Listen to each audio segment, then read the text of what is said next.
L'hard disk ha smesso di funzionare a seguito di una caduta.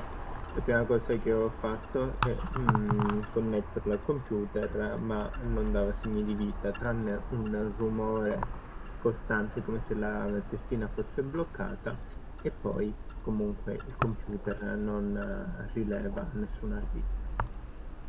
Quindi quello che ho fatto è stato smontarlo. Smontare un hard disk esterno è abbastanza semplice, a pressione, e quindi con un po' di insistenza il coperchio superiore verrà via.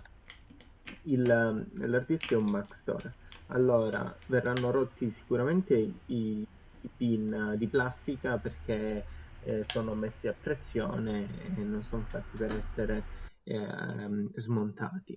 Una volta recuperato l'hard disk dobbiamo staccare l'adattatore da SATA appunto a USB e quindi nel mio caso c'era un nastro con della colla, quello che dovevo fare è semplicemente riscaldarlo per farlo venire via un po' più facilmente, ecco.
Dopodiché si scollega appunto ehm, il modulo SATA.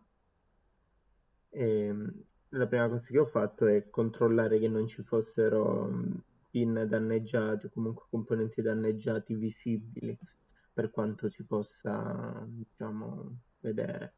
Ed era tutto a posto.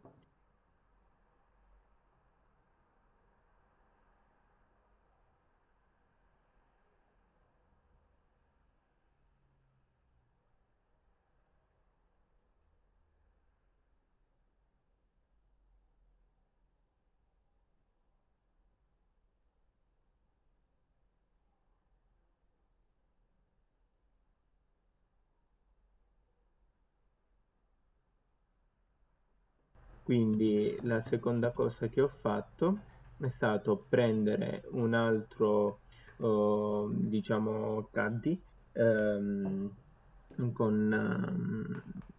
per provare l'hard disk e vedere se effettivamente il problema fosse l'hard disk in sé oppure il modulo. Ok?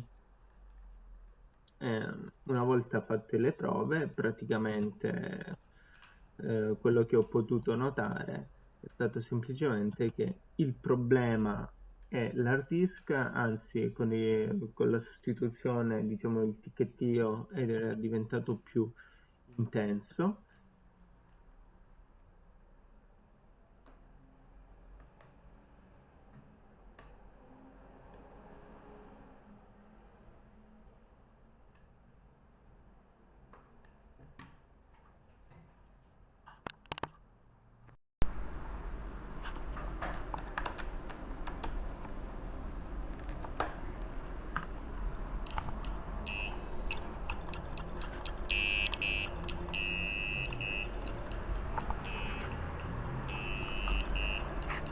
E niente, quindi quello che dovevo fare era semplicemente procedere allo smontaggio dell'hard disk.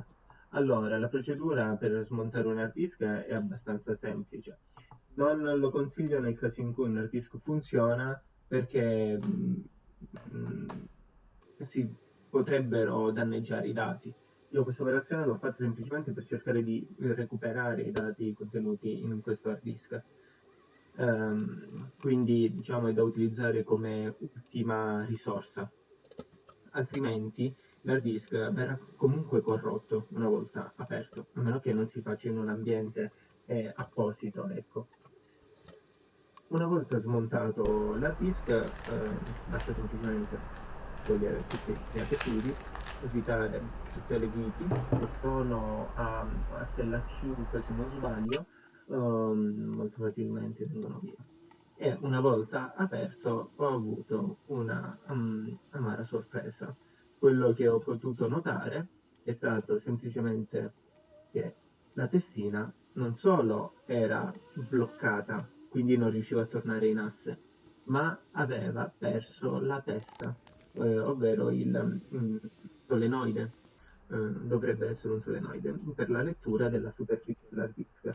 E dove era finito questo solenoide? Bene, si era praticamente saldato sulla superficie dell'hard disk, come si può vedere in seguito dalle immagini. Ho dovuto fare pressione per tirarlo via e in più c'era una bella riga sulla superficie del disco. Di conseguenza, questo è il caso peggiore in assoluto. Se l'hard disk fosse andato, diciamo, con la testina fuori fase, sarei riuscito anche a recuperare i dati o comunque sia parte di questi dati. In questo caso l'hard disk è completamente morto. Quindi con attrezzature da casa non si può più andare oltre. Un lavoro del genere, magari in un laboratorio fatto apposito per recuperare dati, riuscirebbero a fare questo tipo di lavoro, ma costa tanti soldi e non vale la pena per dati che diciamo hanno semplicemente un valore, tra virgolette, sentimentale o comunque di backup di vecchi computer. L'unico caso in cui vale la pena recuperare i dati, dato che è un processo costoso, è se c'è della roba molto importante, soprattutto di lavoro. In quel caso se ne può parlare. Purtroppo il video finisce qui perché niente, l'artista è morto.